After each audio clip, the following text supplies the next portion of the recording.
Bismillah, alhamdulillah, salatu wassalam ala rasulillah, wa ala alihi wa sahbihi wa man walah. Nous allons parler, Inch'Allah Ta'ala, d'un sujet qui revient souvent dans les débats sur les forums, sur internet, etc. Concernant l'hijra.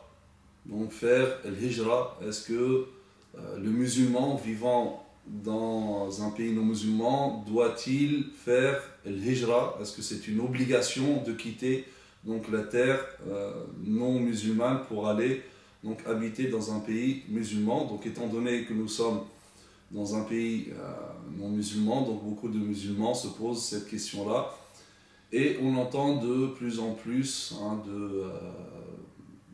de paroles, d'avis qui encourageraient les musulmans à quitter ce pays-là, un pays de non-musulmans, un pays de kuffar où les lois donc, sont non musulmanes, et pour aller vivre dans un pays musulman où ils vivront leur spiritualité et leur religion comme il se doit. Alors, ça serait intéressant de s'arrêter un moment sur cette question-là et l'étudier au niveau juridique et islamique.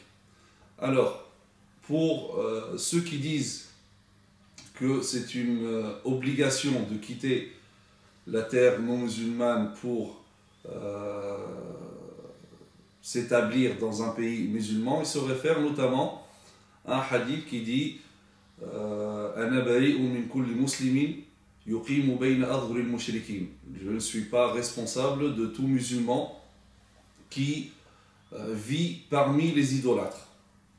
Donc, après, par extension, donc idolâtres, donc tous les non-musulmans. Donc voilà, le prophète sallam dit qu'il n'est pas responsable de toute personne qui vit parmi les non-musulmans. Donc il faut quitter cette terre non-musulmane.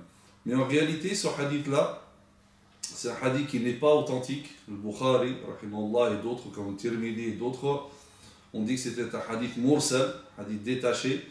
C'est l'une des catégories des hadiths da'if.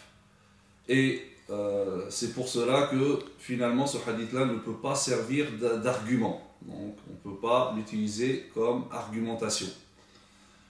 À supposer qu'il soit authentique, son contexte, ou bien le contexte de son énonciation l'explique clairement. En fait, ce hadith, c'est une partie d'un long hadith. Le prophète sallam a envoyé à la tribu de Khaf'am une expédition punitive, car la tribu de Khaf'am avait participé donc, à la bataille des coalisés, donc faisait partie des coalisés. Donc pour les punir, le prophète sallam a envoyé une expédition punitive.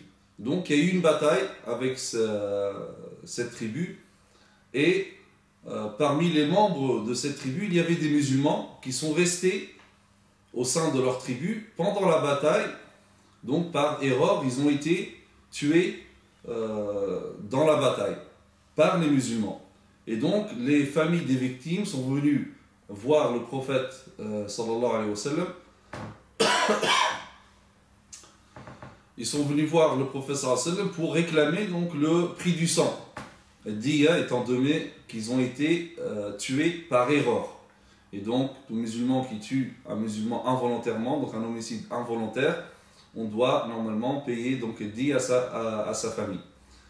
Mais le prophète sallallahu alayhi wa sallam ne leur a attribué que la moitié du prix du sang, et à la fin, donc il leur dit Ana bari'un min kulli muslimin yuqimu bayna adhhuri al-mushrikin. Donc je ne suis pas responsable de tout musulman qui vit parmi les idolâtres. Donc à supposer que ce hadith-là est authentique, en fait, il ne parle pas du tout du statut de résider parmi les non-musulmans, mais il concerne le prix du sang. Donc le prophète sallallahu alayhi wa sallam dit, étant donné que là, l'erreur est partagée, donc le prix du sang, ça sera que la moitié. Donc là, même si ce hadith-là était authentique, alors qu'il ne l'est pas, donc il ne peut pas servir d'argument pour dire que le hijra c'est une obligation. Et là on voit encore que le fait de retirer une partie d'un hadith de l'ensemble de l'énoncé aboutit à une compréhension totalement erronée. Donc, il n'y a aucun texte qui dit que vivre dans un pays musulman est interdit. Au contraire, il y a des textes qui disent qu'il est permis, donc qui vont dans le sens de la permission. Tout d'abord, vous connaissez l'histoire de la première émigration, donc à l'Abyssinie, donc à l'Habasha. Les musulmans donc, sont partis là-bas, se sont établis là-bas, donc avec Ja'far ibn Abi Talib, et ils sont revenus de leur propre gré à Médine en l'an 7 de l'Hégire. Et il n'y a aucun texte de la Sunna qui dit que le prophète sallam leur a donné l'ordre de venir en tant qu'une obligation.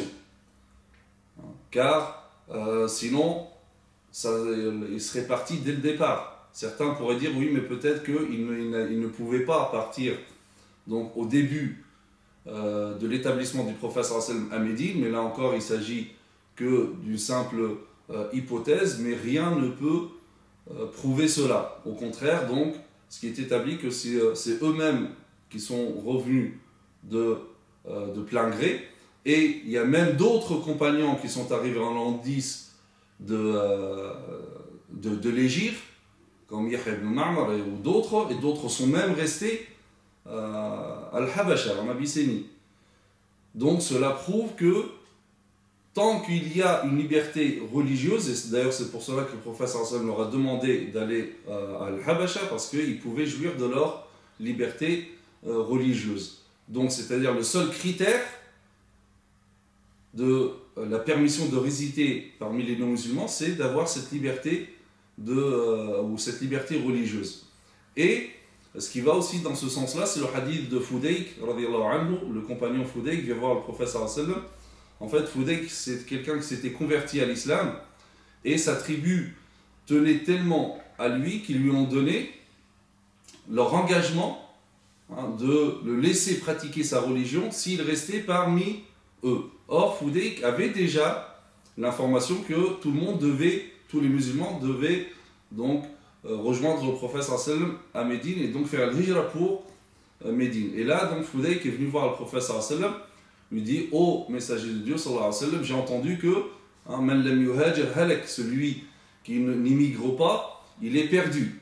Et ensuite, il lui explique que sa tribu lui a demandé de rester parmi les membres de cette tribu-là, et il lui garantissait sa liberté religieuse. Et là, le prophète sallallahu alayhi wa sallam lui dit: Ya Fudayk, aqim as-salah wahjur as-su' waskun min ardi qawmika haythu shi'.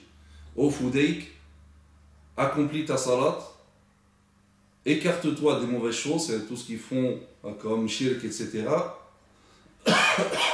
et habite parmi ton peuple là où tu veux. Donc c'est un hadith clair rapporté par Ibn Hibban, dans lequel le prophète sallallahu alayhi wa sallam autorise à Fudayk de résider parmi son peuple alors qu'il s'agit de non-musulmans, parce qu'il avait cette liberté religieuse. Le hadith aussi de l'imam Ahmed qui dit: Al-biladu biladullah, wal-ibadu ibadullah, wa haythuma asabta khayran fa-aqim. La terre appartient à Dieu, les hommes appartiennent à Dieu, là où tu trouves du bien, réside. Donc c'est d'une manière générale. Donc c'est dire que la seule condition pour permettre aux musulmans de résider parmi des non-musulmans, c'est de jouir de cette liberté religieuse. Et cette liberté-là, elle existe. Bien sûr, tout n'est pas parfait, mais on ne peut pas dire que cette liberté religieuse n'existe pas, d'autant plus que l'illa, la raison d'être ou la cause de l'obligation de l'hijra du temps du prophète sallallahu alayhi wa sallam, c'était ce qu'on appelle le nusra. Le nusra, c'est le soutien, c'est-à-dire que les musulmans devaient venir en aide ou soutenir le jeune État musulman à Médine. Et donc, il fallait qu'il y ait un nombre, il fallait qu'il renforce cet État. Donc, c'était ça la cause de l'hijra. Donc, c'était Nusra. Pour preuve, après la conquête de la Mecque, donc l'État musulman était donc établi d'une manière définitive, et là le prophète sallallahu alayhi wa sallam a dit qu'il n'y avait plus de hijra après le fait la hijrata ba'da al-fath, il n'y a plus de hijra après la conquête de la Mecque. Or de nos jours, elle est où cette nusra? Lorsque le non-musulman va partir de France pour aller dans un pays non-musulman, il n'y a plus cette notion de nusra. Donc cette hijra n'a plus de sens. Donc, pour toutes ces raisons, donc on ne peut pas dire que le musulman n'a pas le droit, d'une manière générale comme ça, de résider parmi les non-musulmans s'il a sa liberté religieuse. S'il ne l'a pas, là bien sûr, il devra chercher où il peut pratiquer sa religion. Et là, c'est pour ça que donc, le Coran nous parle de ceci.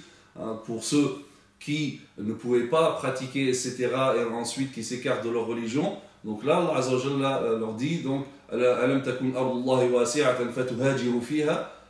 terre n'est-elle pas vaste afin que vous voyagez pour trouver, c'est-à-dire un endroit où vous pouvez pratiquer. Mais sinon, s'il y a la liberté religieuse, donc il y a permission de résider parmi les non-musulmans, donc dans un pays non-musulman. أقول قولي هذا واستغفر الله لي ولكم وسبحانك اللهم وبحمدك نشهد أن لا إله إلا أنت نستغفرك ونتوب إليك وصلي اللهم على سيدنا محمد وعلى آله وصحبه وسلم تسليما والسلام عليكم ورحمة الله وبركاته.